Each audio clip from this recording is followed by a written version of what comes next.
بسم اللہ الرحمن الرحیم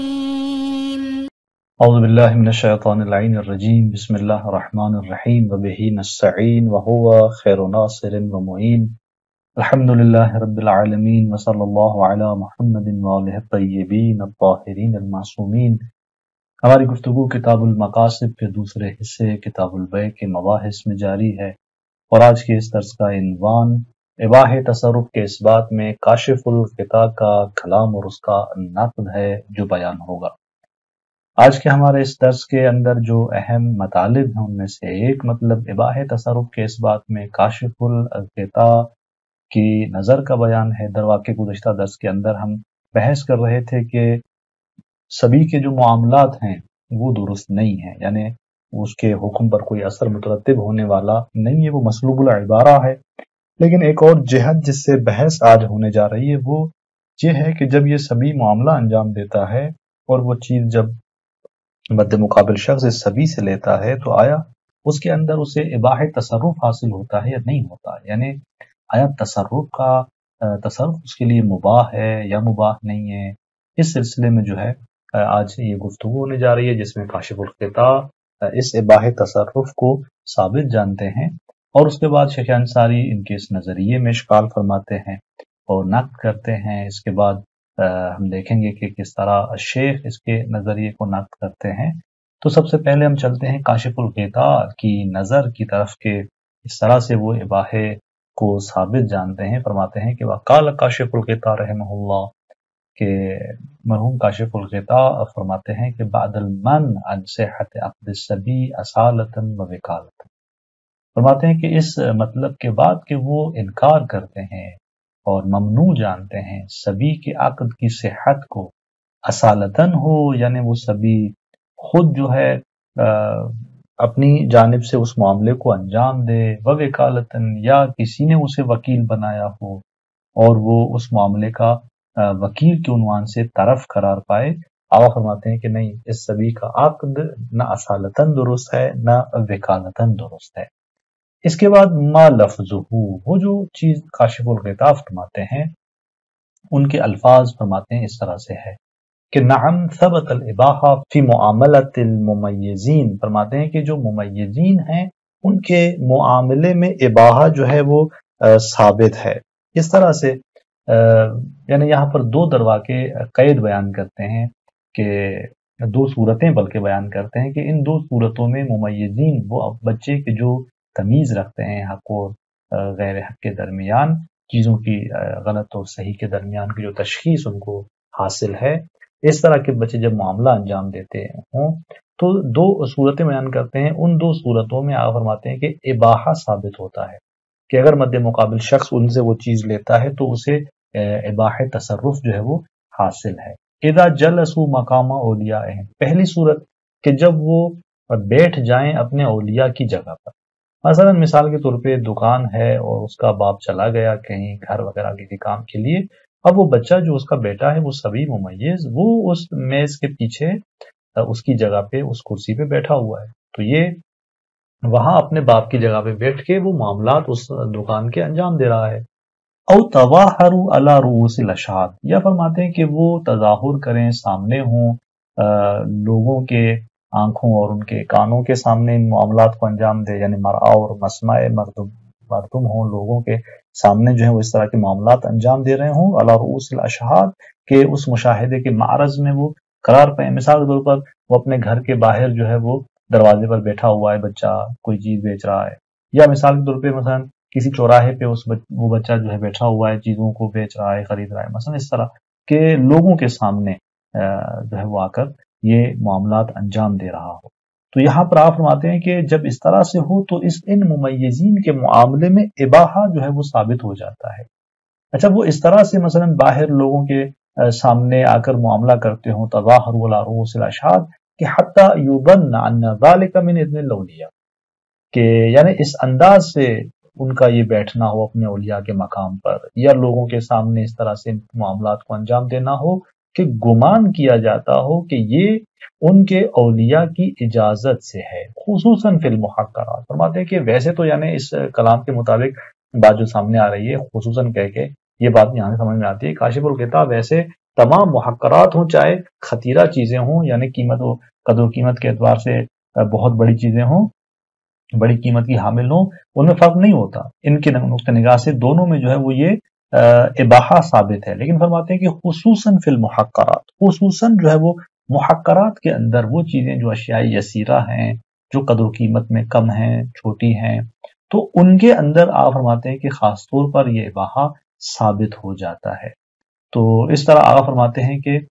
یعنی یہ معاملات اگر اس صورت میں ان صورتوں کے ساتھ ہوں تو اباحہ ثابت ہے. اس کے بعد پھر خود کاشف الغطا فرماتے ہیں کہ ثم قال ولو قیل بتملک الآخذ منهم للدلالة معدومیته فی جمیع التصرفات فیکون موجبا قابل. اگر کہا جائے کہ آخذ جو وہ چیز لے رہا ہوتا ہے ان بچوں سے اس معاملے کے اندر، وہ لینے والا مالک بنتا ہے منہم، یعنی الآخذ منہم، جو ان بچوں سے چیز لے رہا ہے وہ آخذ مالک بنتا ہے. کیوں؟ لدلالت معدونیتہ فی جمیع التصرفات، کیونکہ دلیل اس کی کیا ہے؟ اس کی معزونیت جو ہے وہ دلیل ہے فی جمیع التصرفات، یعنی تمام تر اس تصرفات میں جو اس کا معزون قرار پانا ہے اس معاملے کے اندر. آپ فرماتے ہیں کہ یعنی اس معاملے کے طرف میں وہ اس بچے کے ساتھ جو معاملہ انجام دے رہا ہے تمام تصرفات کے اندر معزون قرار پا رہا ہے، یعنی اسے اباحہ مطلقہ حاصل ہے. تو یہ اس معزونیت کی دلالت سے آگے فرماتے ہیں کہ اگر کوئی آ کر کہتا ہے کہ بس وہ جو چیز اخذ کرتا ہے اس کی نسبت وہ مالک بن جاتا ہے، اگر یہ کہا جائے تو فیکون موجبا قابلا، یہ شخص جو آخذ ہے یہ موجب بھی بنے گا، یہ قابل بھی بنے گا. موجب بنے گا یعنی مالک اصلی کی جانب سے، جو اس بچے کا ولی ہے اس کی جانب سے اس مال کو اپنی ملکیت میں لے گا، یعنی تملیک انجام دے گا اس کی جانب سے، اور اپنی طرف سے تملک یعنی قبول جو ہے وہ جاری کرے گا. تو اس طرح یہ موجب بھی ہے اور قابل بھی ہے. اور آپ فرماتے ہیں کہ لوکیلا، اگر اس طرح کہا جائے کہ آخذ مالک ہے کیونکہ وہ معزون ہے تمام تصرفات کے اندر، فیکون موجبا قابلا، کہ جس کے نتیجے میں وہ موجب بھی بنتا ہے اور قابل بھی بنتا ہے، تو لوکیل کا جواب آ رہا ہے کہ لم یکن بعیدا. آپ فرماتے ہیں کہ اگر ایسے کہا جائے تو پھر یہ بعید نہیں ہے. انتہا اور کاشف الغطا کا کلام یہاں منتہی ہوتا ہے. تو اس کلام کے اندر آپ نے دیکھا کہ ایک مطلب جس کو ثابت کیا گیا وہ اباحہ ہے، کہ اگر ممیز بچوں کے ساتھ معاملہ انجام دیا جا رہا ہے تو ایک طرف جو ہے اس معاملے میں وہ بزرگ ہے، بڑا شخص ہے جو ان بچوں سے وہ چیز لے رہا ہے. اب اس کے لیے اباحہ ہے حاصل، تصرف کر سکتا ہے نہیں کر سکتا؟ آپ فرماتے ہیں کہ تصرف کر سکتا ہے. خصوصاً کیا ہے کہ آقا نے کہا کہ یعنی تمام چیزوں میں وہ تصرف کر سکتا ہے، خاص طور پہ محقرات کے اندر تو مشکل نہیں پائی جاتی. لیکن شیخ انصاری اس مسئلے کو کیسے دیکھتے ہیں؟ یہاں شیخ ان کے کلام میں مناقشہ فرماتے ہیں اور کہتے ہیں کہ اقول، کہ میں یہ کہوں گا کہ اما تصرف والمعاملۃ باذن الاولیاء. یہاں پر شیخ انصاری در واقع دو صورتوں کو بیان کرتے ہیں کہ یہ جو تصرف اور معاملہ ہے اولیاء کی اجازت سے، فرماتے ہیں کہ سواء کان علی وجہ البیع او المعاطات، یہ چاہے بیع کی بنیاد پر ہو یا اسے معاطات کی صورت میں جانا جائے، کسی بھی صورت میں. اس میں ایک صورت یہ ہے کہ اگر مقصود یہ ہے کہ خود یہ معاملہ اباحے کا افادہ کرتا ہے، یعنی خود یہ تصرف، یہ معاملہ، ایک صورت یہ ہے کہ یہ بیع کی بنیاد پر ہو یا معاطات کی، خود یہ معاملہ جو ہے وہ افادہ کر رہا ہے اباحے کا، تو اس صورت میں آپ فرماتے ہیں کہ فَهُوَ الَّذِي قَدْ عَرَفْتَ أَنَّهُ خِلَافُ الْمَشْهُورِ. فرماتے ہیں کہ یہ وہ مطلب ہے کہ جو آپ خود جانتے ہیں کہ یہ مشہور کے خلاف ہے، معروف کے خلاف ہے، کہ حتی لو قلنا بعدم اشتراط شروط البیع فی المعاطات، حتی اگر ہم قائل ہو جائیں اس بات کے کہ معاطات کے اندر بیع کے شروط جو ہے وہ شرط نہیں ہے، تو یہ مشہور اور معروف کے خلاف ہے. یعنی خود یہ معاملہ، ابھی تک ہم یہ بحث کرتے آ رہے ہیں کہ اس کے تمام تصرفات جو ہیں وہ کسی بھی اعتبار سے ان پر ترتیب اثر نہیں دیا جا سکتا. جب نہیں دیا جا سکتا تو کس طرح خود یہ معاملہ جو ہے اباحہ تصرف کا باعث بن سکتا ہے. اب اگر آپ کہتے ہیں کہ معاطات میں بیع کی شروط لازمی نہیں ہے، تو آپ فرماتے ہیں اگر ہم قائل بھی ہو جائیں کہ معاطات میں بیع کی شروط شرط نہیں ہے، تو اس کے باوجود بھی یہ معاملہ جو ہے وہ بے اثر ہے اور کسی بھی اعتبار سے یہ بچہ یہاں پر یہ جو معاملہ انجام دے رہا ہے اس کے اس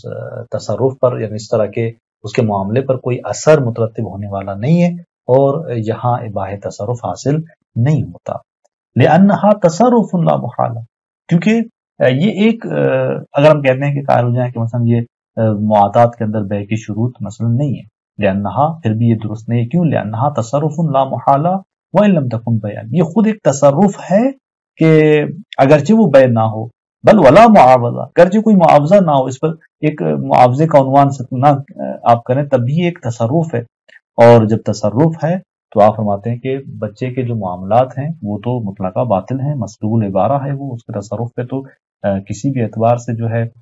وہ ترتیب ایسا نہیں دیا جا سکتا۔ تو بس یہ تصرف اور یہ معاملہ خود سے اگر افاد اباحہ کر رہا ہے تو آغا نے کہا کہ یہ درست نہیں ہے۔ اس کی دوسری جو ہے وہ صورت بیان کرتے ہیں آغا کہ وَإِنْ أَرَادَ بِذَلِكَ، اگر اس سے جو ہے ان کی مراد ان اذن الولی ورضاہ المنکشف بمعاملۃ الصبی، ولی کا اذن جو ہے اور اس کی رضایت جو ہے وہ منکشف ہوتی ہے صبی کے اس معاملے سے، یعنی جب وہ صبی معاملہ انجام دے رہا ہے یہاں پر تو آپ فرماتے ہیں کہ یعنی اس بچے کے معاملے سے مشخص ہے، واضح ہے کہ وہاں جو اس کا ولی ہے وہ اس معاملے کی نسبت اجازت دی ہے اس نے، اور اس نے رضایت دی ہے اس معاملے کی نسبت، وہ راضی ہے، هو المفید للاباحہ، کہ ان اذن الولی والرضا ہو المنکشف، فرماتے ہیں کہ ولی کا اذن اور اس کی رضایت جو اس معاملے سے منکشف ہے یہی هو المفید للاباحہ۔ دوسری صورت یہ ہے کہ یہی مفید اباحہ ہے، لا نفس المعاملہ، نہ خود وہ معاملہ۔ بس واضح ہے کہ یہاں پہلی صورت میں عبارت تھوڑی سی ابہام رکھتی ہے کہ ہم عبارت کو تھوڑا سا واضح کرتے ہیں۔ اوپر آپ دیکھیں کہ جب آغا نے کہا کہ اما التصرف المعاملہ باذن الاولیاء فهو الذي قد عرفت، تو یہاں پر اما التصرف المعاملہ میں وان ارادہ اس طرح کی عبارت نہیں تھی، جبکہ وہاں اس ان ارادہ جو ابھی آ رہا ہے اس سے واضح ہے کہ اوپر مد نظر کیا تھا اس اما التصرف المعاملہ میں کہ جب انہوں نے کہا کہ فهو الذي قد عرفت انه خلاف المشہور، وہاں پر وہی صورت ہے کہ جہاں خود وہ معاملہ جو ہے وہ اباحے کا افادہ کر رہا ہے وہ صورت مد نظر ہے، گرچہ عبارت کے اندر اصل اس صورت کو آغا نے واضح نہیں کیا، تو وہاں پر وہ صورت تھی۔ وَإِنْ أَرَادَ بِذَلِكَ أَنَّ إِذْنَ الْوَلِي وَرِضَاهُ، یہ دوسری صورت ہے کہ جہاں آپ فرماتے ہیں کہ اذن ولی اور رضا جو ہے وہ معاملے سبھی سے جو منکشف ہے وہ مفید اباحہ ہے، لا نفس المعاملہ، خود وہ معاملہ جو ہے وہ اس اباحے کا فائدہ نہیں دے رہا۔ اگر یہ مد نظر ہے کما ذکرہ بعضهم، جیسا کہ اس کا بعض بزرگان نے فقہاء نے اس کو ذکر بھی کیا ہے، کہ اذن الولی فی عیارت الصبی، کہاں پر؟ جہاں ولی کی اجازت صبی کے عیارے میں ہے، یعنی وہ بچہ کہ جو عاریتاً کوئی چیز دے رہا ہے مستعیر کو، تو وہاں پر جو اذن ہے اس کا ولی کا اور جو اس کی رضایت ہے، یہ وہ اذن اور اس کی رضایت ہے جو اس عین کو جو مورد عاریہ بن رہی ہے مستعیر کے لیے، وہ اس کا اذن جو ہے وہ اباحے کا سبب بن رہا ہوتا ہے، نہ خود وہ اعارہ جو بچہ انجام دے رہا ہوتا ہے، خود وہ معاملہ، خود وہ عقد اعارہ جو ہے وہ موجب نہیں بن رہا ہوتا، بلکہ وہاں اذن ولی موجب بن رہا ہوتا ہے کہ مستعیر کے لیے اس میں تصرف مباح بن جاتا ہے۔ تو کما جیسے کہ آن کا کما ذکر بعضهم، جیسے بعض فقہاء نے اس کا نمونہ موجود ہے اس کے اندر، اس مورد کے اندر انہوں نے اس طرح اس ولی کے اذن اور رضا کو مفید اباحہ جانا ہے۔ تو فرماتے ہیں کہ وَإِنْ أَرَادَ بِذَلِكَ، اگر یہ دوسری صورت ہے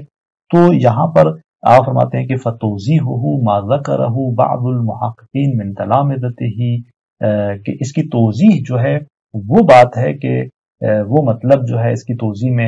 ہم بیان کرتے ہیں جس کو بعض محققین نے ذکر کیا ہے، من تلامذتہ، خود آغا کاشف الغطاء کے شاگردوں میں سے، کہ یہاں پر بزرگان فرماتے ہیں کہ یہ وہی صاحب مقابیس ہیں کہ جو کاشف الغطاء کے شاگردوں میں سے ہیں، اور انہوں نے کاشف الغطاء کی اس بات کی توضیح دی ہے، اور اس توضیح میں جو صاحب مقابیس ہیں وہ چند شرائط بیان کرتے ہیں، اور ان چند شرائط کی روح میں آغا کاشف الغطاء کی بات کی تبیین کرتے ہیں کہ وہ کس طرح سے تصحیح کی بات کر رہے ہیں، یہاں پر صحت کی یعنی اباحے کے حصول کی بات کر رہے ہیں۔ تو یہ بچے کا معاملہ اس جہت سے کہ مثلا اباحے تصرف کا یہاں ایک نتیجہ ہمیں سامنے آ رہا ہے، تو یہ کن شرائط کے تناظر میں ہے، توضیحات آگاہ دے رہے ہیں صاحب مقابیس، اور ان توضیحات کے بعد ان چند چیزوں کے شرائط کے بعد نتیجہ لیتے ہیں اس کا. تو در واقع یہ آگے انشاءاللہ اگلے درس کے اندر ہم اس کی تفصیل، چونکہ مفصل ان کا ایک کلام ہے، بیان ہے، تو اس کو ہم بیان کرتے ہیں، کس طرح وہ شرائط بیان کرتے ہیں، وہ حالات بیان کرتے ہیں، اور پھر یہ نتیجہ لیتے ہیں اور کاشف القطع کے کلام کو تقریباً لے کے جاتے ہیں معاطات کی طرف، اور اس جہت میں کچھ نمونے بھی بیان کرتے ہیں. تو اگرچہ شیخ انصاری ان کے اس کلام کے نقل کرنے کے بعد پھر خلاصہ کرتے ہیں اور اس میں اشکال وارد کرتے ہیں، لیکن ابھی کاشف القطع کے کلام کی اس دوسری صورت کی بنیاد پر توضیح کے لیے صاحب مقابیس کے کلام کو آگے بیان کرتے ہیں. تو انشاءاللہ اگلے درس کے اندر ہم اس صاحب مقابیس کے کلام کو مفصل بیان کریں گے اور اس کے بعد شیخ انصاری کے نقد و ابرام کی طرف بڑھیں گے. والسلام علیکم ورحمۃ اللہ وبرکاتہ.